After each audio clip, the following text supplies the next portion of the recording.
Hello friends, welcome to the success Kendra. Friends देखिए, Bihar police 11 अगस्त 2024 original question paper जैसा आपको अनुभव होगा। देखिए, जिनका भी एग्ज़ाम बिहार पुलिस 18 अगस्त 2024 को है, 21 अगस्त 2024 को है, 25 अगस्त 2024 को है या फिर 28 अगस्त 2024 को आपका बिहार पुलिस का एग्ज़ाम है, तो फ्रेंड्स इसको ध्यानपूर्वक देखिए। बिल्कुल पूरा एग्ज़ाम का जो अभी पैटर्न है, और देखिए इसको एग्ज़ाम के तौर पर लगाइए। आप सभी लोग समझिए कि एग्ज़ाम में बैठे हुए हैं और पेपर दे रहे हैं। देखिए, सौर मंडल के किस ग्रह को लाल ग्रह के रूप में जाना जाता है? आंसर सभी लोग इसका कमेंट करेंगे। देखिए, सबसे पहले हम बात करें तो सौर मंडल में टोटल कितने ग्रह हैं? तो टोटल 8 ग्रह हैं। ठीक है, ये आपको याद रखना है। क्लियर? अच्छा, एक पार्थिव होता है, पार्थिव, जिसको कि हम लोग कहते हैं आंतरिक भी इसको कहते हैं। ठीक है, क्या कहते हैं? आंतरिक या पार्थिव। पार्थिव एक ही बात है। अंग्रेजी में इसको हम लोग टेरेस्ट्रियल या इनर प्लैनेट कहते हैं। इनर मतलब आंतरिक और टेरेस्ट्रियल मतलब पार्थिव। तो प्रश्न बनता है कि इनमें से किस ग्रह को पार्थिव या आंतरिक ग्रह, अंग्रेजी में टेरेस्ट्रियल या इनर प्लैनेट कहा जाता है। तो जिनको पार्थिव ग्रह या आंतरिक ग्रह कहा जाता है वो ग्रह कौन कौन से हैं? तो ध्यान रखेंगे, ये ग्रह है बुध, शुक्र, पृथ्वी और मंगल। ठीक है, ये 4 ग्रह जो हैं ये पार्थिव ग्रह है या आंतरिक ग्रह है। अंग्रेजी में कह लेंगे टेरेस्ट्रियल या इनर प्लैनेट है। क्लियर? अब एक तो हो गया पार्थिव या आंतरिक, दूसरा हो गया बृहस्पतीय या बाह्य ग्रह, जिसको कि हम लोग जोवियन या आउटर प्लैनेट कहते हैं। इसमें आता है कौन कौन सा ग्रह? बृहस्पति, शनि, अरुण और वरुण। क्लियर है? अगर प्रश्न बन जाए कि पार्थिव ग्रह इनमें से कौन से हैं, तो 4 पार्थिव ग्रह हैं, जिसको कि हम लोग बुध, शुक्र, पृथ्वी और मंगल कहते हैं। 4 बृहस्पतीय या बाह्य ग्रह हैं, जिसको कि हम लोग क्या कहते हैं? अंग्रेजी में जोवियन या आउटर प्लैनेट कहते हैं। कौन कौन से ग्रह हैं? बृहस्पति, शनि, अरुण और वरुण हैं। क्लियर? देखिए, ध्यान दीजिएगा, अगर हम बात करें कि सौरमंडल का सबसे गर्म ग्रह कौन सा है, तो सबसे गर्म ग्रह जो होता है ये शुक्र है। ठीक है, सबसे गर्म ग्रह शुक्र है। पृथ्वी जो है इसको नीला ग्रह कहा जाता है। क्लियर? क्लियर हो गया। सबसे बड़ा ग्रह अगर आपसे पूछेगा तो बृहस्पति है, सबसे छोटा ग्रह पूछेगा तो बुध है। ठीक है, और ध्यान रखेंगे बुध और शुक्र के पास कोई भी उपग्रह नहीं है। थोड़ा सा शुक्र के बारे में फिर से मैं आपको बता देता हूँ। शुक्र सौरमंडल का सबसे गर्म ग्रह है। इसको सांझ का तारा या भोर का तारा या पृथ्वी की जुड़वा बहन या पृथ्वी की भगनी भी कहा जाता है। इतने सारे पॉइंट्स आप ध्यान रखेंगे। प्रश्न में पूछा गया है कि हमारे सौरमंडल के किस ग्रह को लाल ग्रह के रूप में जाना जाता है, तो यह ग्रह जो है मंगल ग्रह है। ऑप्शन नंबर सी इसका राइट आंसर हो जाएगा, मंगल ग्रह को। ठीक है, चलिए आगे बढ़ेंगे, नेक्स्ट क्वेश्चन कर लेंगे। दूसरा प्रश्न है कि उच्चतम न्यायालय यानी कि सुप्रीम कोर्ट की बात की जा रही है। उच्चतम न्यायालय के मुख्य न्यायाधीश को उसके पद से हटाया जा सकता है। देखेंगे कि कितना शानदार यह क्वेश्चन पेपर है। पूरा आप इस क्वेश्चन को लगा लीजिए, मजा आ जाएगा वाकई। फटाफट सेशन को लाइक कर दीजिए फ्रेंड्स। देखिए, उच्चतम न्यायालय के मुख्य न्यायाधीश को उसके पद से हटाया जा सकता है। आंसर कमेंट करेंगे, सभी लोग इसका आंसर कमेंट करके बताएंगे। देखिए, संविधान का जो आर्टिकल यानी कि अनुच्छेद 124(4) है, संविधान का अनुच्छेद 124(4) में उच्चतम न्यायालय के न्यायाधीश को हटाने की प्रक्रिया संसद के दोनों सदनों द्वारा विशेष बहुमत से पारित प्रस्ताव के आधार पर राष्ट्रपति ही उन्हें हटा सकता है। यानी कि महाभियोग की तरह ये हो गया। तो ऑप्शन नंबर ए इसका राइट आंसर हो जाएगा, महाभियोग के द्वारा। क्लियर है? महाभियोग के द्वारा, ध्यान रखेंगे। चलिए, और यहाँ पर ध्यान रखेंगे कि अगर आपसे पूछा जाए कि उच्चतम न्यायालय का जो न्यायाधीश होते हैं इनका कार्यकाल कितना वर्ष का होता है, तो देखिए 65 वर्ष की आयु जब ये पूरा कर लेते हैं तो ये सेवानिवृत्त हो जाते हैं। क्लियर है? चलिए नेक्स्ट क्वेश्चन कर लेंगे कि एल नीनो शब्द है, यानी कि यह चीनी शब्द है, अंग्रेजी शब्द है, स्पेनिश शब्द है या फ्रेंच शब्द है। एल नीनो, देखिए एल नीनो से आपको कुछ याद आया होगा। एल नीनो जो है यह प्रशांत महासागर की गर्म जलधारा है। आपने पढ़ा होगा एल नीनो प्रशांत महासागर की गर्म जलधारा है। और एक ला नीना है। ठीक है, यहाँ लिख देता हूँ, एक ला नीना है। हो सकता है आपसे पूछ दिया जाए कि ला नीना शब्द जो है यह इंग्लिश का है, फ्रेंच का है, स्पेनिश का है या फिर चीनी शब्द है। तो देखिए एल नीनो जो है यह एक क्या है? स्पेनिश शब्द है, और ला नीना भी स्पेनिश ही शब्द है। एल नीनो का मतलब क्या होता है? एल नीनो का मतलब होता है छोटा बालक, और ला नीना का मतलब होता है छोटा लड़की, छोटा बच्ची, और इसका छोटा बच्चा हो जाएगा। क्लियर? चलिए अगला प्रश्न कर लेंगे कि किसानों द्वारा एक वर्ष में 3 विभिन्न फसलें उगाने के पीछे मुख्य कारण क्या है। सभी लोग आंसर इसका कमेंट करेंगे कि इसका कारण क्या है। सभी लोग इसका आंसर कमेंट करेंगे। इसका कारण जो है क्या है। अब यहाँ पर आप ध्यान देंगे फ्रेंड्स, देखिए किसानों के द्वारा एक वर्ष में 3 विभिन्न फसलें उगाने के पीछे का जो मुख्य रीजन है ये क्या है कि सुविकसित सिंचाई प्रणाली है। सुविकसित सिंचाई प्रणाली है तभी तो एक वर्ष में 3 फसलें उगाई जाती है। ऑप्शन नंबर ए इसका राइट आंसर हो जाएगा। और एक और चीज़ मैं आपको बता रहा हूँ, किसानों द्वारा एक वर्ष में एक से ज़्यादा फसलें उगाने की जो प्रक्रिया होती है इसको क्या कहा जाता है, तो इसको कहा जाता है बहुविध फसल प्रणाली। बहुविध फसल प्रणाली, ठीक है, बहुविध फसल प्रणाली कहा जाता है। या एक और नाम आप याद रखेंगे, बहुशस्य उत्पादन। बहु शस्य उत्पादन, ठीक है, ये भी ऑप्शन में दिख जाए, ये भी आप ध्यान रखेंगे। क्लियर है। चलिए नेक्स्ट क्वेश्चन है कि भारत का राष्ट्रपति बनने के लिए न्यूनतम आयु कितनी होनी चाहिए। देखिए भारत के राष्ट्रपति बनने के लिए न्यूनतम आयु जो होती है ये 35 वर्ष है। 35 वर्ष न्यूनतम आयु सीमा रखा गया है। कितना रखा गया है, 35 वर्ष। उपराष्ट्रपति के लिए भी 35 वर्ष ही है, ठीक है। अच्छा, अगर आपसे पूछ लिया जाए कि प्रधानमंत्री बनने के लिए, तो प्रधानमंत्री बनने के लिए 25 वर्ष। क्लियर है। चलिए नेक्स्ट क्वेश्चन कर लेंगे कि के सिवन थे, ये इसरो के चेयरपर्सन थे। Option number B right answer हो जाएगा। वर्तमान में इसरो के चेयरमैन कौन है, तो वर्तमान में एस सोमनाथ। चलिए नेक्स्ट क्वेश्चन कर लेंगे कि भारत की प्रथम महिला राष्ट्रपति कौन है। भारत की प्रथम महिला राष्ट्रपति। अच्छा, सबसे पहले आप बताइए कि भारत के प्रथम राष्ट्रपति कौन थे, उनका संबंध भारत के किस राज्य से था। चलिए कमेंट करके बताइए। तो देखिए भारत के प्रथम राष्ट्रपति डॉक्टर राजेंद्र प्रसाद जी थे, बिहार के थे। क्लियर है। अच्छा, यहाँ प्रथम महिला राष्ट्रपति पूछा गया है तो ये प्रतिभा पाटिल थी। Option number B right answer हो जाएगा। अब दूसरी राष्ट्रपति महिला बन गई हैं, इनका नाम है द्रौपदी मुर्मू, और ये पहली आदिवासी महिला हैं जो भारत की राष्ट्रपति बनी है, द्रौपदी मुर्मू जी। याद रहेगा आपको। अच्छा, अगर आपसे पूछा जाए कि किसी भी राज्य की मुख्यमंत्री बनने वाली पहली महिला कौन है, तो सुचेता कृपलानी। राज्यपाल पूछा जाएगा तो सरोजिनी नायडू। क्लियर। चलिए अगला प्रश्न करेंगे कि राजेंद्र सेतु किस नदी पर स्थित है। राजेंद्र सेतु ये तो बिहार में है और ये किस नदी पर स्थित है, बताइए। सभी लोग आंसर कमेंट करेंगे। राजेंद्र सेतु जो है ये किस नदी पर स्थित है। राजेंद्र सेतु गंगा नदी पर स्थित है, गंगा नदी पर स्थित है, और यह एक रेल सह सड़क पुल है, ठीक है। चलिए एक समचतुर्भुज दिया गया है, उसके विकर्णों की लंबाई 6 सेंटीमीटर है और एक जो है 8 सेंटीमीटर है, तो इसकी भुजा आपसे पूछा जा रहा है। सभी लोग सॉल्व करने का प्रयास करेंगे। ये मान लीजिए समचतुर्भुज है, मैं यहाँ पर बना रहा हूँ रफली, ठीक है। अब यहाँ पर कह रहा है, आपको पता है ना कि ये समचतुर्भुज के विकर्ण जो हैं ये एक दूसरे को बराबर भागों में भी बांटते हैं और यहाँ पर 90 डिग्री का एंगल भी बनता है, ठीक है। इतना तो क्लियर है। अब अगर ये वाला विकर्ण मान लेते हैं कि ये वाला विकर्ण जो है ये 8 सेंटीमीटर का है, यानी कि 4 सेंटीमीटर ये वाला साइड हो गया, ठीक है, 4 सेंटीमीटर ये वाला साइड हो गया। ये वाला 6 है तो यहाँ पर 3 हो गया, ये वाला 3 हो गया। अब आपसे पूछ रहा है भुजा की लंबाई, तो यहाँ पर देखिए अभी ये समकोण त्रिभुज बन गया, ये वाला भुजा आपको निकालना है तो आप इजीली निकाल लेंगे। कैसे, ये वाला भुजा क्या हो जाएगा, तो ये आपका 90 डिग्री के सामने वाला है, यानी कि ये क्या है, विकर्ण होगा।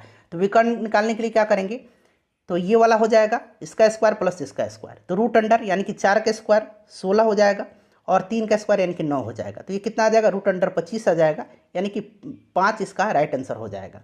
करेक्ट आंसर 5 सेंटीमीटर हो जाएगा। चलिए अगला प्रश्न है कि रैखिक संवेग बदलने की दर को कहते हैं। रैखिक संवेग बदलने की दर को कहते हैं, बताइए। सभी लोग आंसर कमेंट करेंगे भाई। रैखिक संवेग बदलने की दर को क्या कहते हैं। देखिए रैखिक संवेग बदलने की दर को बल कहते हैं। क्या कहते हैं, बल कहते हैं। ऑप्शन नंबर ए इसका राइट आंसर हो जाएगा, बल कहते हैं। क्लियर है। चलिए बल का एसआई यूनिट क्या है, बल का एसआई यूनिट क्या है, न्यूटन है। क्या है, न्यूटन है, ठीक है। चलिए एक आयत का क्षेत्रफल निकालने का फॉर्मूला आपसे पूछा गया है, तो आयत का क्षेत्रफल क्या फॉर्मूला होता है, क्या फॉर्मूला होता है, फटाफट आंसर कमेंट कर दीजिए। तो लंबाई गुना चौड़ाई होता है। अच्छा, आयत का अगर आपसे परिमाप पूछेगा तो 2 गुना लंबाई जोड़ चौड़ाई होता है, ठीक है। चलिए नेक्स्ट क्वेश्चन करेंगे कि निम्न में से कौन सी युक्ति विद्युत ऊर्जा को यांत्रिक ऊर्जा में परिवर्तित करती है। तो देखिए विद्युत ऊर्जा को यांत्रिक ऊर्जा में कौन सा बदलेगा, तो फ्रेंड्स यह विद्युत मोटर है। विद्युत मोटर राइट आंसर हो जाएगा, विद्युत मोटर करेक्ट आंसर हो जाएगा, ठीक है। और विद्युत जनित्र जो है, विद्युत जनित्र यह यांत्रिक ऊर्जा को विद्युत ऊर्जा में बदलता है, इसको भी ध्यान रखेंगे। निम्नलिखित में से किसको सिद्ध करने की आवश्यकता है। देखिए कितना बेसिक प्रश्न पूछा गया है, आपके जो मौलिक ज्ञान है उसका यहाँ पर आपकी परीक्षा ली जा रही है। निम्नलिखित में से किसको जो है शुद्ध करने की आवश्यकता है, सिद्ध करने की आवश्यकता है, प्रूव करने की आवश्यकता है? तो ये क्या है? थ्योरम है, परिमेय है। परिमेय को जो है सिद्ध करने की आवश्यकता होती है। क्लियर है? चलिए उसके बाद नेक्स्ट क्वेश्चन करेंगे। अगला प्रश्न हमारा कि घनानंद की रचनाएं किस भाषा में है? बताइएगा कि घनानंद की रचनाएं जो हैं ये किस भाषा में है? तो देखिए घनानंद की रचनाएं जो हैं ये ब्रज भाषा में है। किस भाषा में है? ब्रज भाषा में है। ठीक है, चलिए उसके बाद देखिए ये इंग्लिश का प्रश्न पूछा गया है। यहाँ पर खाली स्थान में क्या आएगा यह पूछा गया है। सेंटेंस है आई वेटेड फॉर हिम अंटिल ही और फिल इन द ब्लैंक्स है। यहाँ पर क्या उचित वर्ड है भरने के लिए आप कमेंट करेंगे। I waited for him until he came होगा। Option number A right answer हो जाएगा। I waited for him until he came. ठीक है, चलिए कच्चा माल व हाथ में मुद्रा को कहा जाता है। कच्चा माल या हाथ में पैसा, मुद्रा मतलब पैसा, हाथ में पैसा को कहा जाता है। बताएंगे इसका राइट आंसर क्या हो जाएगा। कच्चा माल और हाथ में मुद्रा को क्या कहते हैं? बताइए राइट आंसर इसका क्या होगा। तो देखिए ये कहलाता है कार्यशील पूंजी। क्या कहलाता है? कार्यशील पूंजी के नाम से जाना जाता है। कच्चा माल व हाथ में मुद्रा को कार्यशील पूंजी के नाम से जाना जाता है। कार्यशील पूंजी हो जाएगा। उसके बाद देखिए अंतर्राष्ट्रीय साक्षरता दिवस प्रतिवर्ष किस दिन को मनाया जाता है? अंतर्राष्ट्रीय साक्षरता दिवस जो है ये प्रत्येक वर्ष किस दिन मनाया जाता है, किस तिथि को मनाया जाता है? बताइए, सभी लोग आंसर कमेंट करेंगे इसका। तो देखिए अंतर्राष्ट्रीय साक्षरता दिवस प्रतिवर्ष 8 सितंबर के दिन मनाया जाता है। 8 सितंबर के दिन। अच्छा, 1 अगस्त के दिन भी प्रश्न बन सकता है। 1 अगस्त के दिन राष्ट्रीय पर्वतारोहण दिवस मनाया जाता है। ठीक है, 10 अक्टूबर के दिन क्या मनाया जाता है? तो 10 अक्टूबर के दिन विश्व मानसिक स्वास्थ्य दिवस मनाया जाता है। विश्व मानसिक स्वास्थ्य दिवस। चलिए उसके बाद पुस्तक द ओरिजिन ऑफ स्पीसीज किसने लिखी है? द ओरिजिन ऑफ स्पीसीज पुस्तक के लेखक का नाम बार बार बिहार पुलिस के एग्जाम में पूछा जाता है और देखिए इस बार भी पूछ लिया गया है। तो द ओरिजिन ऑफ स्पीसीज जो है ये चार्ल्स डार्विन की रचना है। The origin of species. अच्छा, कैरोलस लिनियस का नाम याद रखेंगे। इनको कैरोलस लिनियस को जो है आधुनिक वर्गीकरण का पिता कहा जाता है। आधुनिक वर्गीकरण का जनक इनको कहा जाता है। इनकी भी पुस्तक है एक सिस्टेमा नेचुरा। मैं यहाँ पर लिखता हूँ, ठीक है, सिस्टेमा नेचुरे। हिंदी में ऐसे आपको लिखा मिलेगा सिस्टेमा नेचुरे। ठीक है, तो ये किसकी पुस्तक है? तो कैरोलस लिनियस की। नेक्स्ट क्वेश्चन है कि विश्व के सबसे बड़े क्रिकेट स्टेडियम मोटेरा का नया नाम क्या रखा गया है? तो इसका नाम क्या रखा गया है? कमेंट करेंगे सभी लोग। नया नाम रखा गया है Narendra Modi stadium. Option number C right answer हो जाएगा। उत्तरी तथा उत्तरी पश्चिमी भारत में चलने वाली गर्म तथा शुष्क हवाएं जो हैं कहलाती हैं। उत्तरी तथा उत्तरी पश्चिमी भारत में चलने वाली गर्म तथा शुष्क हवाएं कहलाती हैं। कमेंट करिए सभी लोग इसका आंसर क्या कहलाती हैं। तो फ्रेंड्स इसको लू कहा जाता है। क्या कहा जाता है? इसको लू कहा जाता है। चलिए नेक्स्ट क्वेश्चन हमारा है कि भारत जैसे देश में सर्वाधिक प्रचुर मात्रा में उपलब्ध उत्पादन का साधन कौन सा है? भारत जो है विश्व का सबसे अधिक जनसंख्या वाला देश बन गया है। चाइना से भी आगे निकल गया है। तो भारत जैसे देश में सर्वाधिक प्रचुर मात्रा में उपलब्ध उत्पादन का साधन जो है ये क्या है? तो ये श्रम है। क्या है? श्रम है। चलिए नेक्स्ट क्वेश्चन करेंगे कि अग्नि का विशेषण शब्द बताना है। अग्नि का विशेषण शब्द संज्ञा या सर्वनाम की विशेषता बतलाने वाले शब्द को विशेषण कहते हैं। ये आप जानते भी हैं। बताइए अग्नि का विशेषण शब्द क्या है? इसमें से अग्नि का विशेषण जो है ये आग्नेय होगा। आग्नेय राइट आंसर हो जाएगा। चलिए उसके बाद देखिए देश की प्रथम महिला मुख्य निर्वाचन आयुक्त कौन थी? देश की प्रथम महिला मुख्य निर्वाचन आयुक्त कौन थी? अच्छा, प्रश्न ये भी बनता है कि भारत के प्रथम मुख्य निर्वाचन आयुक्त कौन थे? तो इनका नाम तो आपको पता है क्योंकि ये फ्रिक्वेंटली पूछा गया प्रश्न है, सुकुमार सेन। ठीक है, लेकिन यहाँ पर प्रथम महिला मुख्य निर्वाचन आयुक्त पूछा गया है। तो ये कौन थी? वीएस रमा देवी। वीएस रमा देवी थी। ये प्रश्न इंपॉर्टेंट है। ठीक है, बहुत लोगों को पहली बार ये प्रश्न मिला होगा। देखिए साम्यवाद सर्वप्रथम प्रयोग किस देश में हुआ था? साम्यवाद का सर्वप्रथम प्रयोग जो है किस देश में हुआ था? बताइए, ये प्रश्न 2-3 बार बिहार पुलिस में पूछ लिया गया है। साम्यवाद का सर्वप्रथम प्रयोग जो है यह किस देश में हुआ है? आंसर कमेंट करेंगे। तो रसिया हो जाएगा। ऑप्शन नंबर इसका सी राइट आंसर हो जाएगा। कहाँ पर? रूस में प्रयोग हुआ है। ठीक है, चलिए और आपको मैंने बताया था कि रूस की क्रांति 1917 में हुई थी और रूस की क्रांति में बोल्शेविक पार्टी का नेतृत्व लेनिन ने किया था। किसने किया था? लेनिन ने किया था। चलिए नेक्स्ट क्वेश्चन कर लेंगे। यहाँ पर देखिए मैथ का प्रश्न है, कह रहा है कि x plus 1/x equal to 2 है। तो पूछा गया कि एक्स स्क्वायर प्लस 1/x² का मान कितना होगा। अब यहाँ पर थोड़ा सा आपको कॉमन सेंस लगाना है। अगर हम पुट करेंगे x की वैल्यू 1 रख देते हैं और फिर नीचे x की जगह हम 1 ही पुट करेंगे ना, तो ये देखिए 1 प्लस 1/1 कितना आएगा? ये 2 ही तो आएगा, यानी कि ये 2 आ गया, यानी कि हमने जो x का वैल्यू रखा है वो बिल्कुल ठीक है। तो अब यहाँ पर भी हम लोग x का वैल्यू 1 ही रखेंगे, तो x का स्क्वायर करेंगे, मतलब 1 का स्क्वायर प्लस 1/1 का स्क्वायर करेंगे, तो फिर भी ये 2 ही तो आ जाएगा। क्लियर है? चलिए उसके बाद नेक्स्ट क्वेश्चन हमारा कि बैंकों की तुलना में, देखिए अब ये थोड़ा सा समझने वाला प्रश्न है। अब इस तरह का प्रश्न का क्या जवाब दिया जाए? कोई ऑथेंटिक सोर्स भी तो नहीं है। बैंकों की तुलना में साहूकार के द्वारा वसूली जाने वाली ब्याज की दर होती है, ये कम होती है, सामान्य होती है बैंक की तुलना में, या थोड़ी सी ज़्यादा होती है, या बहुत ज़्यादा होती है। अब इस तरह का क्वेश्चन का आप क्या जवाब देंगे? बैंक की तुलना में साहूकार के द्वारा वसूली जाने वाली ब्याज की दर जो होती है ये कम ही तो होती है, कम राइट आंसर इसका होगा। ठीक है।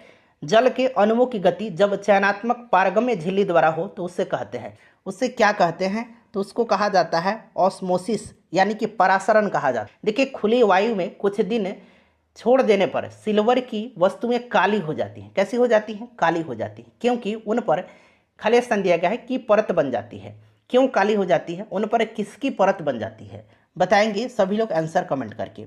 उन पर किसकी परत जो है बन जाती है? राइट आंसर बताएंगे कमेंट करके, क्या इसका आंसर होगा? तो उस पर जो है फ्रेंड्स ध्यान दीजिएगा, सिल्वर सल्फाइड की काली परत बन जाती है। सिल्वर सल्फाइड की काली परत बन जाती है, यह है सिल्वर सल्फाइड। ठीक है। चलो उसके बाद देखिए हिरोशिमा कविता के रचयिता कौन है? हिरोशिमा कविता है, इसके रचयिता कौन है? बताएंगे सभी लोग आंसर कमेंट करेंगे। देखिए हिरोशिमा कविता के रचयिता जो हैं ये कौन है? तो ये हैं सच्चिदानंद हीरानंद वात्स्यायन अज्ञे। ठीक है। तो option number D right answer इसका हो जाएगा। लोकतंत्र में अंतिम सत्ता निहित होती है।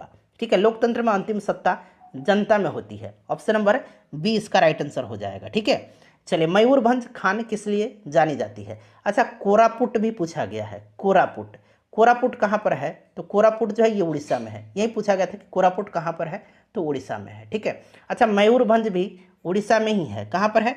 मयूरभंज भी उड़ीसा में ही है, और यह लौह अयस्क की खदान के लिए प्रसिद्ध है। तो ये आपका लौह अयस्क हो जाएगा। अगला प्रश्न करेंगे कि बस्तर आंदोलन में किसकी प्रमुख भूमिका थी? बस्तर आंदोलन में किसकी प्रमुख भूमिका थी? बस्तर आंदोलन पूछा गया है। बताइए राइट आंसर इसका क्या होगा? देखिए बस्तर आंदोलन जो है ये हुआ था कब? तो 1910 में हुआ था। कब हुआ था? 1910 में। ठीक है। 1910 में अंग्रेजों के खिलाफ यह एक आदिवासी विद्रोह था, और इस विद्रोह का नेतृत्व आदिवासी नेता गुंडाधुर ने किया था। गुंडाधुर राइट आंसर इसका हो जाएगा। ठीक है। प्रत्येक परिमेय संख्या होती हैं एक, प्रत्येक परिमेय संख्या जो होती हैं वह एक क्या होती हैं? बताइए कमेंट करके आंसर बताइए। प्रत्येक परिमेय संख्या जो होती हैं यह एक वास्तविक संख्या होती है। कैसी होती है? तो ये वास्तविक संख्या होती है। ठीक है। वास्तविक संख्या होती है। अगला प्रश्न है कि श्वेत क्रांति, ठीक है, श्वेत क्रांति निम्नलिखित में से किसके अधिक उत्पादन से संबंधित है? श्वेत क्रांति के जनक किसको माना जाता है? जरा कमेंट करके बताइए। आप फटाफट कमेंट करेंगे कि श्वेत क्रांति का जनक किसको माना जाता है भारत में श्वेत क्रांति का जनक किसको कहा जाता है? तो देखिए भारत में श्वेत क्रांति का जनक डॉक्टर वर्गीज कुरियन को कहा जाता है। डॉक्टर वर्गीज कुरियन, यहाँ मैं लिख दूँ डॉक्टर वर्गीज कुरियन को कहा जाता है। ठीक है। भारत में श्वेत क्रांति का जनक, और श्वेत क्रांति जो है यह दुग्ध उत्पादन यानी कि दूध उत्पादन से संबंधित है। ठीक है। ऑप्शन नंबर सी इसका राइट आंसर हो जाएगा। ठीक है। चलिए अगला प्रश्न है कि अमेरिका के स्वतंत्रता संग्राम के नेता कौन थे? अमेरिकी स्वतंत्रता संग्राम, फ्रांस की क्रांति, रूस की क्रांति, इन सब से प्रश्न बनता है। प्रथम विश्व युद्ध, द्वितीय विश्व युद्ध से भी प्रश्न बनता है। देखिए अमेरिका के स्वतंत्रता संग्राम के नेता जो थे ये कौन थे? बताइए। तो राइट आंसर क्या हो जाएगा? जॉर्ज वाशिंगटन थे। George Washington option number D right answer हो जाएगा। ठीक है। चलिए और ये अमेरिका के प्रथम राष्ट्रपति भी हैं जॉर्ज वाशिंगटन। चलिए भारत में नियंत्रक एवं महालेखा परीक्षक की नियुक्ति कौन करता है? भारत के नियंत्रक एवं महालेखा परीक्षक की नियुक्ति कौन करता है? ठीक है। बताइए। तो देखिए आर्टिकल 148 जो है इसके अनुसार नियंत्रक एवं महालेखा परीक्षक की नियुक्ति राष्ट्रपति के द्वारा की जाती है। ऑप्शन नंबर बी हो जाएगा राष्ट्रपति। क्लियर है। चलिए अगला प्रश्न करेंगे कि 15वीं शताब्दी में कौन से व्यापारी सबसे पहले हिंद चीन पहुंचे थे। अच्छा, एक प्रश्न तो बिहार पुलिस में ये पूछ लिया गया था कि हिंद चीन में कौन कौन से देश शामिल होते हैं। तो देखिए हिंद चीन में अगर हम बात करें तो इसमें वियतनाम, लाओस और कंबोडिया देश हिंद चीन में शामिल थे। कौन कौन से? वियतनाम, लाओस और कंबोडिया। क्लियर है। और सबसे पहले जो आए थे 15वीं शताब्दी में हिंद चीन पहुंचे थे, ये पुर्तगाली थे। कौन थे? पुर्तगाली थे। क्लियर है। अच्छा, सर्वप्रथम भारत के समुद्री मार्ग की खोज 1498 में एक पुर्तगाली यात्री ही था, वास्को डी गामा, इसी ने किया था। ये सन आप 1498 अपने दिमाग में छाप लीजिए। ठीक है। चलो उसके बाद देखिएगा कि एशिया का सबसे स्वच्छ गांव किस राज्य में स्थित है। एशिया का सबसे स्वच्छ गांव जो है ये किस राज्य में स्थित है? बताइए, राइट आंसर इसका क्या हो जाएगा। तो देखिए इस गांव का नाम मैं बता देता हूँ। इस गांव का नाम मैं यहाँ पर लिख देता हूँ, मौलिंगनोंग। ठीक है, मौलिंगनोंग इस गांव का नाम है। और यह गांव जो है किस राज्य में है? तो यह गांव जो है यह मेघालय में है। ठीक है, मेघालय राइट आंसर हो जाएगा इसका। अलकनंदा नदी भागीरथी नदी से कहाँ पर मिलती है? अलकनंदा नदी भागीरथी नदी से कहाँ पर मिलती हैं? बताएंगे, सभी लोग आंसर कमेंट करेंगे। देखिए अलकनंदा नदी भागीरथी से मिलती है कहाँ पर? तो देवप्रयाग में। कहाँ पर मिलती है? देवप्रयाग में मिलती है। ठीक है, देवप्रयाग में। देवप्रयाग राइट आंसर इसका हो जाएगा। देखिए एक धन वार्षिक चक्रवृद्धि ब्याज की दर से 2 वर्ष में स्वयं का 25/16 गुना हो जाता है। तो ब्याज की दर आपसे पूछा गया है। ठीक है, स्वयं का 25/16 गुना हो जाता है। अब यहाँ पर ध्यान देंगे फ्रेंड्स, 25/16 जो दिया गया है, अब यहाँ से 16 क्या है? 16 जो है यहाँ पर मूलधन है। मूलधन क्या है? मूलधन 16 है। ठीक है, और मूलधन है ये, यानी कि मूलधन क्या है? ये P है। और मिश्रधन जो है, अमाउंट जो है ये कितना है? 25 है। अब आपको फॉर्मूला पता होगा कि E इक्वल टू क्या होता है? P इंटू 1 प्लस R/100 और इसका पावर n क्या है? टाइम है यहाँ पर। अब यहाँ पर देखिए A आपको दिया गया है और P भी दिया गया है। तो A कितना पुट करेंगे? 25। P कितना पुट कर दिया मैंने? 16। 1 प्लस R ही तो हमें निकालना है, R/100 और टाइम जो है 2 वर्ष दिया गया है। ठीक है, टाइम 2 वर्ष दिया गया। यहाँ मैं फिर से लिख देता हूँ, A equal to P into 1 plus R/100 का पावर टाइम है ये n है। अब यहाँ पर हम A कितना रखेंगे? 25। P कितना है? 16। 1/R/100 और टाइम 2 वर्ष दिया गया है। ठीक है, अब इसको सॉल्व करेंगे तो इधर देखिए ये 25, 16 इधर आ जाएगा बट्टा में। ठीक है, और यहाँ पर कितना हो जाएगा? 1 प्लस R/100 का पावर जो है n जो है 2 वर्ष स्क्वायर हो जाएगा। ये स्क्वायर जब हम हटाएंगे तो यहाँ रूट आ जाएगा। जब इसको रूट से हम बाहर निकालेंगे तो ये 5/4 आ जाएगा। 5/4 इक्वल टू 1 प्लस R/100 होगा। यही होगा ना। अब इसको हम सॉल्व करेंगे तो इजिली R निकल जाएगा, R/100 और इधर 1 माइनस में चला जाएगा और इसको हम सॉल्व कर लेंगे तो आंसर निकल के आ जाएगा 25%। ठीक है, चलिए 25% राइट आंसर इसका हो जाएगा। भारत की जलवायु कैसी है? ये प्रश्न कई बार पूछा गया है और मैंने कराया भी है आपको। बताइए कैसी है भारत की जलवायु? तो भारत की जलवायु उष्णकटिबंधीय मानसूनी है। उष्णकटिबंधीय मानसूनी है। Option number C right answer हो जाएगा। हार्मोन जो रुधिर में शर्करा स्तर को नियंत्रित करता है उसका स्रवण किया जाता है। यह हार्मोन जो शर्करा स्तर को नियंत्रित करता है, यह हार्मोन है कौन? सबसे पहले तो ये आपको जानना होगा। और इसका स्रवण कहाँ से होता है? तो यह हार्मोन जो है इंसुलिन है। इंसुलिन आपको पता है कि अग्नाशय से निकलता है। कहाँ से?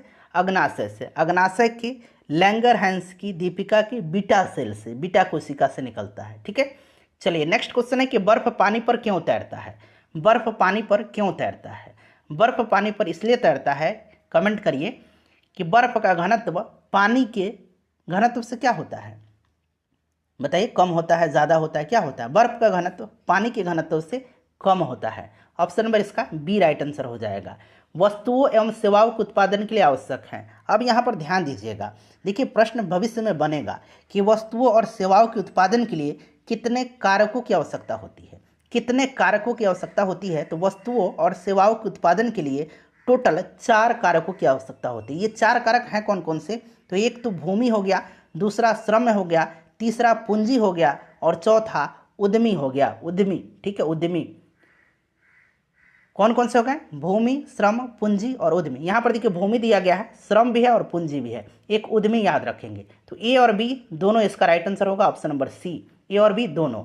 चलिए, निम्न में से कौन भारत के उप प्रधानमंत्री नहीं रहे हैं? भारत के उप प्रधानमंत्री नहीं रहे हैं। तो देखिए भारत में अब तक 7 उप प्रधानमंत्री रहे हैं। कितने? 7। कौन? सबसे पहले तो सरदार वल्लभ भाई पटेल थे उप प्रधानमंत्री, फिर मोरारजी देसाई, चौधरी चरण सिंह, जगजीवन राम, यशवंत राव चौहान, चौधरी देवीलाल, और लास्ट में सबसे जो 7वीं बार पिछले बार बने थे लाल कृष्ण आडवाणी थे। वर्तमान में कोई भी उप प्रधानमंत्री नहीं है। ठीक है, तो इसमें से देखिए HN बहुगुणा जो है ये कभी भी उप प्रधानमंत्री नहीं रहे हैं। भारत में मीठे पानी की सबसे बड़ी झील, बिहार मध्य से दरोगा में पूछा गया था कि भारत में सबसे बड़ी खारे पानी की झील, तो खारे पानी की झील आपको कौन सा है? चिल्का है, जो कि कहाँ पर है? उड़ीसा में है। अगर आपसे प्रश्न इस तरह से पूछता कि भारत में सबसे बड़े अंतर्देशीय खारे पानी की झील, तब सांभर झील होता। लेकिन जब भी पूछेगा सबसे बड़े खारे पानी की झील, तब आप चिल्का ही लगाइएगा। अंतर्देशीय जब लग जाएगा तब आप सांभर लगाइएगा। ठीक है, और सबसे बड़े मीठे पानी की झील जो है यह कौन सी झील है? तो यह उलर झील है। ठीक है, कौन सी झील है? तो यह उलर झील है। राइट आंसर इसका उलर हो जाएगा, जो जम्मू कश्मीर में है। ठीक है, चलिए, प्रतिध्वनि सुनाई देती है, प्रतिध्वनि इको जिसको हम लोग बोलते हैं अंग्रेजी में, यह सुनाई देती है। बताइएगा राइट आंसर इसका क्या होगा? प्रतिध्वनि सुनाई देती है, तो देखिए प्रतिध्वनि सुनाई देती है ध्वनि तरंगों के परावर्तन के कारण। ऑप्शन नंबर बी आंसर होगा इसका राइट। और प्रतिध्वनि सुनने के लिए जो स्पष्ट दूरी होनी चाहिए, ठीक है, वो कितना होना चाहिए? तो ये 17 मीटर का होना चाहिए। स्पष्ट प्रतिध्वनि सुनने के लिए 17 मीटर का डिस्टेंस होना चाहिए। अगला प्रश्न है कि युधिष्ठिर का संधि विच्छेद आपसे पूछा गया है। युधिष्ठिर का संधि विच्छेद क्या होगा? तो इसका संधि विच्छेद होगा वो क्या होगा? आप कमेंट करिए।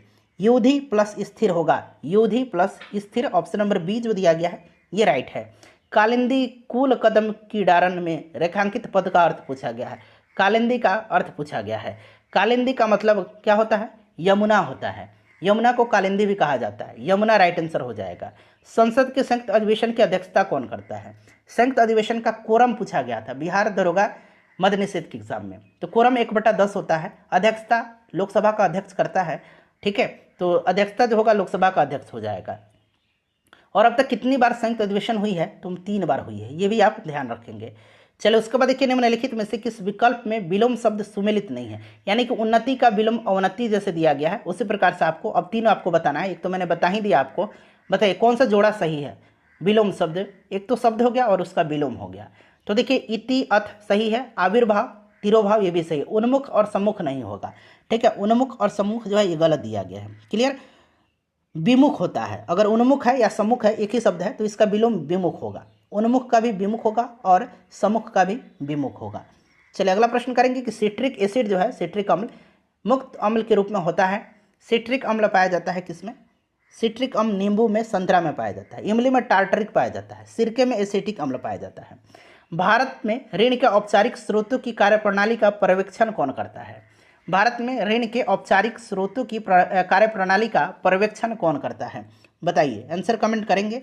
तो देखिए ये करता है RBI, भारतीय रिजर्व बैंक। ठीक है, चलिए नेक्स्ट क्वेश्चन करेंगे कि निम्नलिखित में से भारी मशीनों के उपयोग के लिए स्नेहक कौन सा है? स्नेहक के रूप में किसका इस्तेमाल किया जाता है? बताइए। स्नेहक के रूप में ग्रेफाइट का इस्तेमाल किया जाता है। ठीक है, किसका? ग्रेफाइट के चूर्ण का प्रयोग किया जाता है भारी मशीनों में स्नेहक के रूप में। अब यहाँ इंग्लिश का क्वेश्चन है, सी रिटर्न होम, खाली स्थान दिया गया है, ओपन द डोर। बताइएगा क्या यहाँ पर सही वर्ड जो होगा फिल होगा? She return home and open the door. ठीक है, एंड का यहाँ पर इस्तेमाल होगा क्योंकि ये जोड़ने का काम कर रहा है। Open the door, see return home. ठीक है, मनुष्यों में खाली स्थान दिया गया है, आहार नाल का सबसे लंबा भाग है। मनुष्यों में आहार नाल का सबसे लंबा भाग जो है ये कौन सा है? सबसे लंबा भाग जो है ये कौन सा है? बताइए, राइट आंसर क्या हो जाएगा? तो देखिए पाचन तंत्र में आहार नल का सबसे बड़ा भाग जो है ये क्षुद्रांत है। कौन है? क्षुद्रांत हो जाएगा इसका राइट आंसर। नेक्स्ट है कि वस्तु शब्द का बहुवचन बताना है आपको। तो वस्तु का बहुवचन क्या होगा? फटाफट कमेंट कर दीजिए। वस्तुएं होगा, वस्तुएं इसका राइट आंसर हो जाएगा। ठीक है, चलिए मधुबनी लोक चित्र शैली किस राज्य में लोकप्रिय है? मधुबनी आपको याद होगा, बताइए। मधुबनी बिहार का है। Option number C right answer हो जाएगा। हिमालय पर्वत की उत्तरी पर्वतमाला का नाम? हिमालय पर्वत की उत्तरी पर्वतमाला का नाम बताइए। हिमालय पर्वत भारत में नंगा पर्वत से लेकर के नामचा बरवा पर्वत तक फैला हुआ है।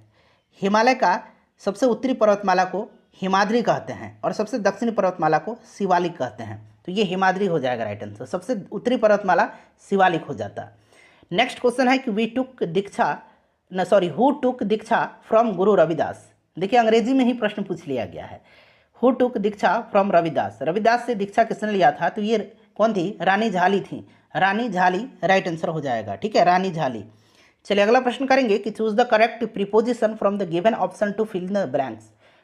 द साउंड कैम, खाली स्थान दिया गया द रूम। कहाँ से आवाज आया? रूम से आवाज आया। तो sound came from the room होगा, फ्रॉम का यहाँ पर इस्तेमाल होगा। किसे फॉरेस्ट मैन ऑफ इंडिया के नाम से जाना जाता है? किसे फॉरेस्ट मैन ऑफ इंडिया कहा जाता है? बताइए, फटाफट आंसर कमेंट करेंगे।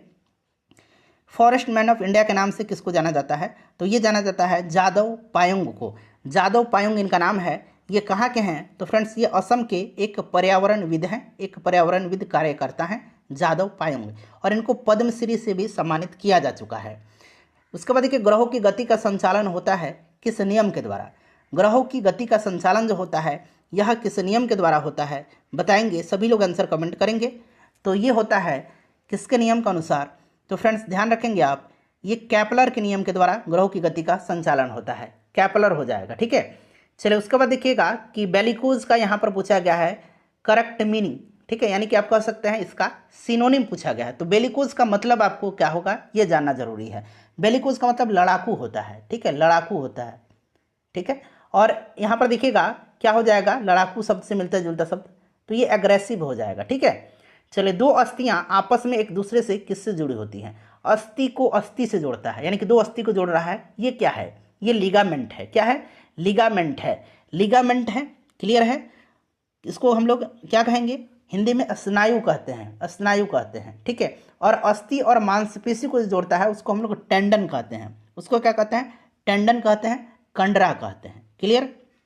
चलिए अगला प्रश्न करेंगे कि प्रति 1000 पुरुषों पर महिलाओं की संख्या क्या कहलाती है? प्रति 1000 पुरुषों पर महिलाओं की संख्या क्या कहलाती है?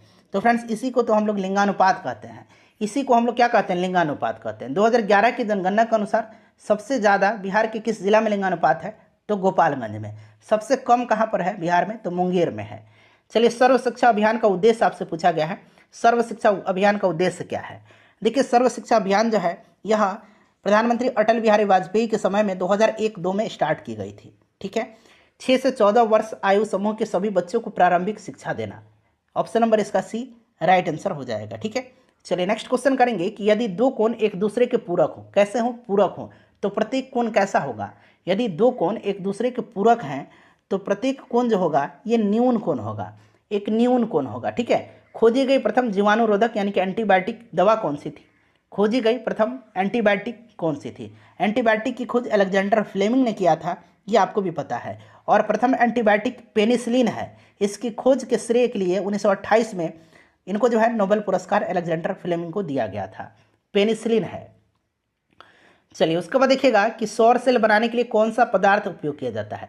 हूबहू यही प्रश्न जो है बिहार मद्य निषेध दरोगा के 16 जुलाई 2023 में पूछा गया था। प्रश्न उसमें बस इतना पूछा गया था, प्रश्न को बदल किस प्रकार से दिया गया था कि सोलर सेल बनाने के लिए किसका उपयोग किया जाता है? और ऑप्शन में था चालक, अर्धचालक, ये सब ऑप्शन में दिया हुआ था। तो आपको पता है कि सिलिकॉन का इस्तेमाल किया जाता है और सिलिकॉन एक अर्धचालक है, तो अर्धचालक ही आंसर होगा उसका भी। मूली एक रूपांतरित क्या है? अच्छा, आलू बार बार पूछा जाता है। आलू क्या है? तो आलू एक तना है रूपांतरित। और मूली क्या है बताइए? मूली क्या है? सभी लोग आंसर कमेंट करेंगे। मूली क्या है? तो मूली जो है फ्रेंड्स यह क्या है? तो एक रूपांतरित जड़ है, मूल है। ठीक है, तो ऑप्शन नंबर यहाँ पर देखिए मूल दिया गया है। उसके बाद यहाँ पर देखिए खाली स्थान है, ही एंड आई खाली स्थान दिया गया है, playing yesterday. He and I were playing yesterday. ठीक है, तो यहाँ पर वर आ जाएगा। भारत में है, भारत में है, बताइए भारत में है क्या है? भारत में क्या है? सभी लोग आंसर कमेंट करेंगे फटाफट, सभी लोग आंसर कमेंट करेंगे। मैं वेट कर रहा हूं, सभी लोग आंसर कमेंट करेंगे इसका। तो भारत में क्या है? सर्वदलीय व्यवस्था है ना। भारत में क्या है? बहुदलीय है। तो यहाँ पर देखिए बहुदलीय व्यवस्था इसका राइट आंसर हो जाएगा। ठीक है, चलिए अगला प्रश्न कर लेंगे कि एक वृक्ष की हत्या, यह कविता है, इसके रचनाकार कौन है? बताइए, एक वृक्ष की हत्या कविता के रचनाकार कौन है? तो फ्रेंड्स, यह जो रचना है यह किसकी है? तो यह रचना जो है यह कुंवर नारायण की है। कुंवर नारायण राइट आंसर हो जाएगा। उसके बाद देखिए, ये वाला अंग्रेजी का प्रश्न छूट गया है, आइए कर लेते हैं। कह रहा है कि the book was read by her. ठीक है, यहाँ पर वाज है तो रेड पढ़ेंगे इसको। ठीक है, पास्ट टेंस में है। तो वहीं पूछा गया है कि ये आपका एक्टिव वॉइस है, इसका जो है पैसिव वॉइस है, इसका एक्टिव क्या होगा? यहाँ से एक्टिव इसका बताना है। तो देखिए, ये चूंकि वाज लगा हुआ है तो द यहाँ पर होगा, यहाँ पर सही आंसर जो होगा सी रेड द बुक होगा। सी रेड, ये पास्ट में है, इसको रेड नहीं, ये V2 है। ठीक है, तो ये आपको रेड पढ़ेंगे, सी रेड द बुक होगा। ऑप्शन नंबर बी जो होगा इसका राइट आंसर हो जाएगा। चलिए, अगला प्रश्न है कि वृक्ष की हत्या मैंने बता दिया कुंवर नारायण। किसी समूह में सभी शब्द रात के पर्यायवाची शब्द हैं। रात के पर्यायवाची शब्द आपको पता है ना क्या क्या होते हैं? रजनी, निशा, रात्रि। ठीक है, यहाँ पर देखिए रजनी, निशा, रात्रि। रजनी, निशा, रात्रि, ऑप्शन नंबर डी हो जाएगा। 1907 में जमशेदजी टाटा के द्वारा टिस्को की स्थापना कहाँ की गई थी? ध्यान रखेंगे, 1907 में की गई थी टिस्को की स्थापना। ठीक है, 1907 में की गई थी टिस्को की स्थापना। Tata iron and steel company limited, TISCO की स्थापना 1907 में जमशेदपुर में की गई थी। और जमशेदपुर पहले साक्षी के नाम से जाना जाता था, तो ये साक्षी बिहार हो जाएगा। उस समय बिहार ही था सम्मिलित। 2011 की जनगणना के अनुसार भारतवर्ष में अधिकतम जनसंख्या घनत्व वाला राज्य, अधिकतम जनसंख्या घनत्व वाला राज्य कौन सा है? तो ये अपना राज्य बिहार है। और सबसे कम पूछेगा जनसंख्या घनत्व वाला राज्य तो अरुणाचल प्रदेश होगा। उसके बाद देखिएगा, ये मैथ का प्रश्न है, कितना धन 2 वर्ष में 12% प्रति वर्ष ब्याज, वार्षिक ब्याज की दर से इतना हो जाएगी, जबकि ब्याज की गणना वार्षिक है। चलिए, इसका आंसर आप लोग कमेंट करेंगे बना करके। चलिए, राइट आंसर मैं आपको बता देता हूँ, 2000 रुपया जो है इसका करेक्ट आंसर हो जाएगा। ठीक है, ऑप्शन में देखिए 2000 रुपया यहाँ पर दिया गया है। चलिए, नेक्स्ट क्वेश्चन कर लेंगे। अगला प्रश्न है कि वायवीय श्वसन में ग्लूकोज के विखंडन से प्राप्त होता है। वायवीय श्वसन में ग्लूकोज के विखंडन से प्राप्त होता है। अब देखिए, ऐसा श्वसन जिसमें ग्लूकोज का विखंडन होता है, ठीक है, और कार्बन डाइऑक्साइड और जल का निर्माण होता है, उसी को हम लोग वायवीय श्वसन कहते हैं।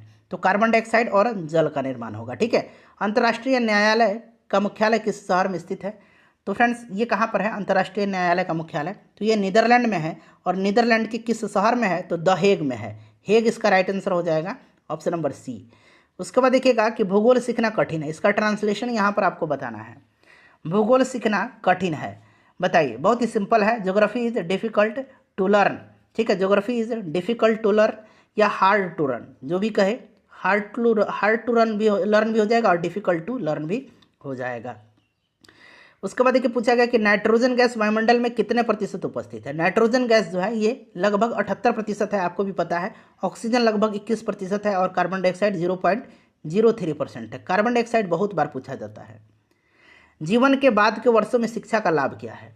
अब देखिए, इसका आंसर क्या देंगे आप, सोच समझ के बताइएगा। अब इसका देखिए बहुत सारा आंसर हो सकता है। बहुत लोग कहेंगे अच्छा कार्य और वेतन भी मिलना चाहिए और जीवन के मूल्य का भी विकास होना चाहिए। तो मेरे ख्याल से तो ये भी होगा और ये भी होगा। लेकिन आज के अगर परिप्रेक्ष्य में देखें तो जीवन के बाद के वर्षों में शिक्षा का लाभ क्या है? तो शिक्षा का लाभ है हमें ज़्यादा से ज़्यादा धन कमाना, अच्छा जॉब मिल जाए, इसीलिए तो आप शिक्षा ग्रहण करते हैं। तो अच्छा कार्य और वेतन भी हो जाएगा और जीवन के मूल्यों का विकास भी सही है। ठीक है, चलिए उसके बाद देखिएगा कि the Greek invaders in India were followed by. अब सीधे हिस्ट्री का क्वेश्चन अंग्रेजी की तरफ पूछ लिया गया है। The Greek invaders in India were followed by Shaka and Huns. ठीक है, किसके शक एंड हुन हो जाएगा। चलिए उसके बाद देखिए रासायनिक परिवर्तन का उदाहरण, रासायनिक परिवर्तन का इसमें से उदाहरण कौन सा है बताएंगे सभी लोग आंसर कमेंट करके। रासायनिक परिवर्तन का उदाहरण कौन सा है? जल का जमना, ये भौतिक है। चीनी का पिघलना भी भौतिक है। दूध का खट्टा होना, दूध का खट्टा होना, बताइए। तो यही रासायनिक परिवर्तन है, दूध का खट्टा होना। फिर से आप उसको खट्टापन को मिटा देंगे क्या? नहीं मिट सकता है। निम्न में से कौन सी रबी फसल नहीं है? रबी फसल कौन कौन सी होती है ये जानना जरूरी है। रबी की फसल जो होती है ये गेहूं है, सरसों है, चना है, ये सब रबी होती है। ठीक है, यहाँ पर रबी में दिया गया गेहूं, चना, सरसों। ज्वार जो है ये खरीफ फसल है। ज्वार जो है खरीफ फसल है। ज्वार, बाजरा, धान, ठीक है, ये सब खरीफ फसल है। चलिए एमनेस्टी इंटरनेशनल क्या है? एमनेस्टी इंटरनेशनल का मुख्यालय कहाँ पर है? लंदन में है। याद रखेंगे, मुख्यालय हो सकता है पूछ लिया जाए तो लंदन में है। इसकी स्थापना 1961 में हुई थी और यह एक मानवाधिकार संगठन है मानवाधिकार संस्था है, मानवाधिकार संगठन, राइट आंसर हो जाएगा। बारदोली सत्याग्रह में मुख्य भूमिका किसने निभाई थी? तो बारदोली सत्याग्रह हुआ था कब? बारदोली सत्याग्रह हुआ था कब? 1928 में, 1928 में हुआ था। ठीक है, कहाँ पर? तो गुजरात में। क्लियर है? चलिए, और इसमें महत्वपूर्ण भूमिका जो है ये सरदार पटेल ने निभाई थी, और यहीं पर बारदोली में ही इनको सरदार की उपाधि दी गई थी। जीडीपी का तात्पर्य, ये प्रश्न भी पूछ लिया गया था, ये मद्यनिषेध दरोगा में प्रश्न पूछा गया था इस तरह से कि एक देश की घरेलू सीमा में एक वर्ष में उत्पादित सभी अंतिम वस्तुओं तथा सेवाओं को क्या कहा जाता है? तो फ्रेंड्स ये जीडीपी कहलाता है। ठीक है, जीडीपी राइट आंसर हो जाएगा। जीडीपी ध्यान रखेंगे, सकल घरेलू उत्पाद, ग्रॉस डोमेस्टिक प्रोडक्ट। ठीक है, सकल घरेलू उत्पाद।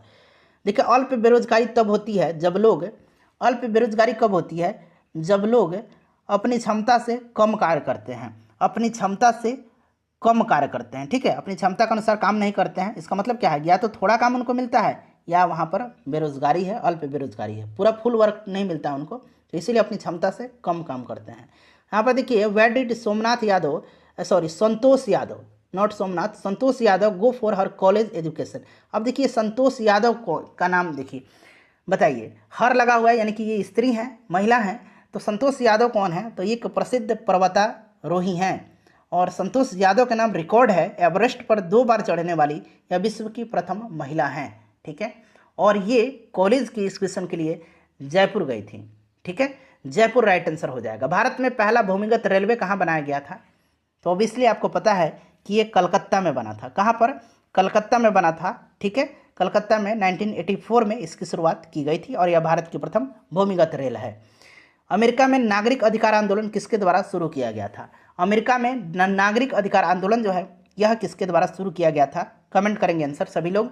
तो ये मार्टिन लूथर किंग के द्वारा शुरू किया गया था, मार्टिन लूथर किंग जूनियर के द्वारा शुरू किया गया था। इस आंदोलन का मुख्य उद्देश्य क्या था? तो अलगाव, नस्ल और रंग के आधार पर अफ्रीकी अमेरिकियों के साथ जो भेदभाव होता है उसी को कम करना था। किस घटना ने राष्ट्रवाद की अवधारणा को जन्म दिया? राष्ट्रवाद की अवधारणा को जन्म दिया था किस घटना ने? तो ये घटना घटी थी 1789 में। अब आप बताइए 1789 में कौन सी घटना घटी थी? तो ये फ्रांस की क्रांति थी, फ्रांस की क्रांति राइट आंसर इसका हो जाएगा। ठीक है, बिस्मिल्लाह खां कौन सा वाद्य यंत्र बजाते थे? ये प्रश्न मैंने करा दिया है। प्रसिद्ध शहनाई वादक थे बिस्मिल्लाह खां। ठीक है, शहनाई वादक थे। चलिए, और इनको भारत रत्न भी दिया जा चुका है। देश का प्रथम नागरिक होता है, इसका आंसर आप कमेंट करके बताएंगे। जब आप अपना स्कोर बताएंगे तब इसका भी आंसर कमेंट करके बता दीजिएगा। ठीक है, अब इसमें से देखिएगा कि निम्नलिखित में से कौन सी संख्या इस श्रेणी में यहाँ खाली स्थान पर आएगा। अब 5, 5 के बाद 6, 11, 6, 17, 6, 23, एक तो ऐसे है, लेकिन आप देखिए 23 के बाद 29 होगा, तो 29 ऑप्शन में है नहीं। तो यहाँ थोड़ा सा दिमाग लगाइए, ये जितनी भी संख्याएँ हैं ये कौन सी संख्याएँ हैं? जितनी भी संख्याएँ हैं ऑप्शन में ये सारे के सारे अभाज्य संख्याएँ हैं। अब इसमें से अभाज्य संख्या कौन है? तो आप इजीली ढूंढ लेंगे कि ये जो अभाज्य संख्या है 307 है, तो ऑप्शन 307 राइट आंसर होगा। चलिए, ये देखिएगा कि 10,000 रुपया का 1.5 वर्षों के लिए 10% प्रति वर्ष चक्रवृद्धि ब्याज की दर से, जबकि ब्याज छमाही दे हो। अब यहाँ पर थोड़ा सा आप दिमाग लगाइएगा। यहाँ पर देखिए पी दिया गया है कितना? 10,000 रुपया। ये सॉल्व मैं बता देता हूँ, थोड़ा सा डिफिकल्ट है। 1.5 वर्ष, 1.5 वर्ष का मतलब क्या होगा? पूर्णांक में है, तोड़ दीजिए, 2 एकम 2 गुना करेंगे, 2 गुना 1 में 2 से 2 हो जाएगा, और 1 3/2 वर्ष। टाइम कितना हो गया? 3/2 वर्ष। दर तो दे रखा है, रेट जो है ये 10%, लेकिन एक कंडीशन इसमें लगा हुआ है, ब्याज छमाही दे हो। ब्याज छमाही तो बटा 2 हो जाएगा, यानी कि ये 5% हो जाएगा, और समय में 2 से गुना कर दिया जाता है जब छमाही होता है। तो ये 2 से 2 कैंसिल हो जाएगा, समय 3 वर्ष हो गया। अब आप इसको निकालेंगे, फॉर्मूला क्या होता है? A equal to P into 1 plus R by R upon time होता है। टाइम को हमने एन मारा हुआ है। ठीक है, अब आपको निकालना क्या है? तो यहीं तो ए आपको निकालना था, पी दे रखा है 10,000 यहाँ पर। ठीक है, गुना, अब यहाँ पर देखिए 1 प्लस आर की जगह पर क्या रखेंगे हम लोग? 5 रखेंगे। ठीक है, यहाँ पर 5 रखेंगे, तो 5 अपॉन 100 हो जाएगा, और टाइम यहाँ पर कितना हो जाएगा? 3 वर्ष हो जाएगा। फिर से हम लिख देते हैं। ठीक है, ए इक्वल टू पी हो गया 10,000, 1 प्लस 5/100 था, तो ये कितना हो जाएगा? 1/20 हो जाएगा ना, 5/100 काट देंगे, समय 3 है। अब इसको सॉल्व कर लीजिए, 10,000, ठीक है, गुना, अब ये यहाँ सॉल्व करेंगे, इसका एलसीएम लेंगे, तो ये ऊपर 21 हो जाएगा, 3 बार 21 हो जाएगा ना, पावर 3 है, 21/20 आएगा, तो 3 बार 21 हो जाएगा, और नीचे 3 बार 20 हो जाएगा। ठीक है, 3 बार 20 हो जाएगा। अब ये 3 जीरो से हम 3 जीरो कैंसिल कर देंगे, 20 वाला 3 जीरो से 3 जीरो कैंसिल कर देंगे, ये 2 पचे 10 हो गया। अब ये 5 गुना 21 गुना 21 गुना 21 बटा बटा नीचे 2 दूना 4 है, 2 2 है तो 2 दूना 4 हो जाएगा। तो ये जब ऊपर वाला को सबको गुना करेंगे 5 गुना 21 गुना 21 गुना 21 तो ये आएगा 46,305, 46,305। ठीक है, मैंने सॉल्व कर लिया है। और बटा नीचे 2 दूना 4, जब इसको सॉल्व कर लेंगे बटा वाला को तो आंसर आपका आएगा 11,576.25 रुपया। प्रथम विश्व युद्ध का तात्कालिक कारण, तो ये ऑस्ट्रिया के राजकुमार फर्डिनेंड की हत्या थी। ऑप्शन नंबर 20 का राइट